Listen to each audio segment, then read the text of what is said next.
Dahil akala mo wala nang natira, pero wag kang mag-alala, dahil nandyan siya para magbigay ng pag-asa sa bawat isa. Patuloy sa paglalakbay,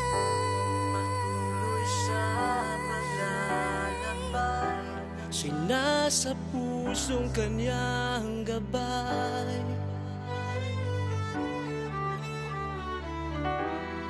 Pansamantalang mabibigo, pero wag kang hinto. At tayo'y magkaisa, sama-sama ngayong Pasko, ngayong Pasko.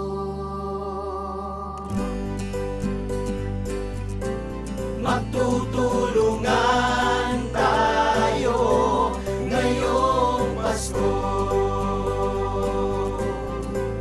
Huwag kalimutang magbigayan ngayong Pasko.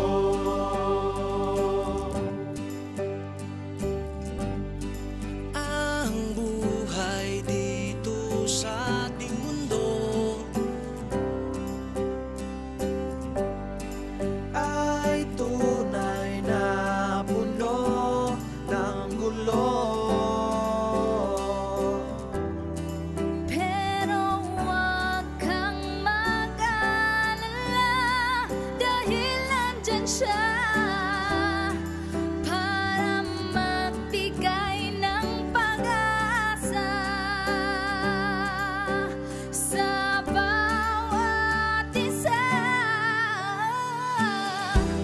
Patuloy sa paglalakbay,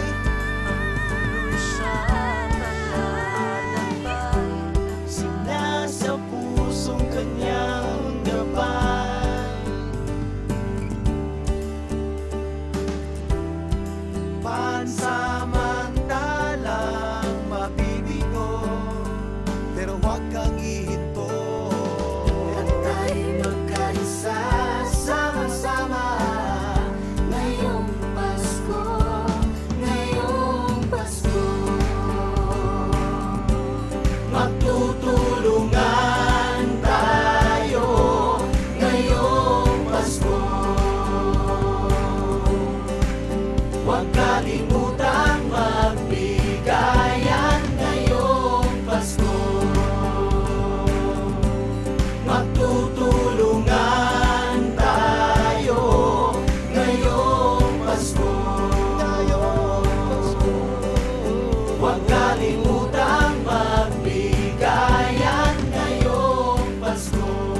Kining panahon na mao nga atong pagpaambit sa atong maayo nga Kristohanon nga mga kagawian, ngadto sa atong isigkatawo sa walay pagpili, ngadto sa atong mga silingan. Ang Pasko mao ang selebrasyon sa Espiritu sa pagkatao sa atong Ginoong Hesukristo. Ug mao kini ang pagpasaylo, paghigugma, paghinatagay o pagbinatiay. There is love.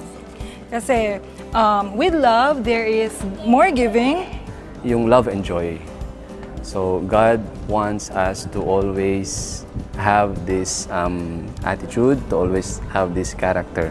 Panahon kini sa paghigugmaay, panahon kini sa pagpakigambit sa mga tagsa-tagsa ka mga panalangin nga atong nadawat, labi na gayud niadtong atong mga silingan sa atong dapit nga nagkinahanglan nga makadawat sa ato nga mga grasya o mga pagpaambit sa panalangin ngadto kanila. Masaya kami at maligay at napasal kayo ito. Ay hindi kayo magkait ng magpulong sa mahirap. At kami po ay maligaya ngayon sa araw na ito. Salamat po and God bless you. Thank you. Panahon usab kini sa paghatag pagpahinumdom sa tanan nga katawhan nga adunay Kristo, adunay Dios nga nagpakatao tungod og alang sa atong kaluwasan o sa pahinumdom kanato nga kitang tanan may manluluwas nga nagpakamatay tungod og alang sa atong tagsa-tagsa. Busa, dili nato palapason kining higayuna tungod kay ang matag Kristiyano adunay abli nga kasing-kasing aron iyang mapakita ang tinuod nga kahulugan sa Pasko. Ang Diyos magpanalangin sa tanan. Merry Christmas and a Happy New Year to everyone. God bless you. At tayo'y